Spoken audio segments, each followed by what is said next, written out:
Yeah, you know, I think Aer Lingus has done a great job, but it's very tough, you know, and we do benefit from having fierce competition from Ryanair on our doorstep. So, you know, it really does help to focus the mind when you're facing daily competition from somebody like that. But I think Aer Lingus deserves great credit, everybody there, for the way it stood up to the challenge, transformed itself, and is performing very strongly. The rebranding, I think, is great. You know, I think it captures the traditional value of the Aer Lingus brand and modernises it, which is important.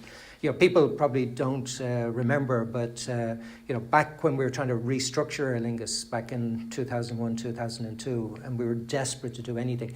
One of the things we were trying to do is promote aerlingus.com as a sales channel, and we repainted a couple of 737s. I think we probably sold them to Steve, actually, but we repainted them with just big, gaudy aerlingus.com on the aircraft.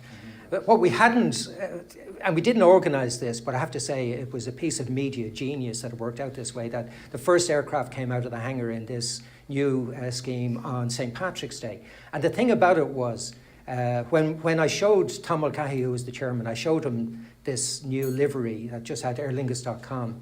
And he said, wow, he said, that's very powerful. But he said, where's the shamrock? And I said, Tom, that's the very story. You know, there is no shamrock. And he goes, wow, that's a brave decision. So being the smart guy I am, I thought, I think there's a hint there. So we painted a tiny shamrock on one of the engine nacelles, so that if we did get criticised, there's no shamrock in the aircraft, we can say, no, there is. You know, you have to look for it. But we took the shamrock off, and we took it off for a reason. We took it off to make an impact. And you know, you would not do that. When you look at a brand today, you know, the shamrock is just always it has been associated. Yeah, you know. So I think the rebranding that Stephen and Sean have done recently, I think is fantastic.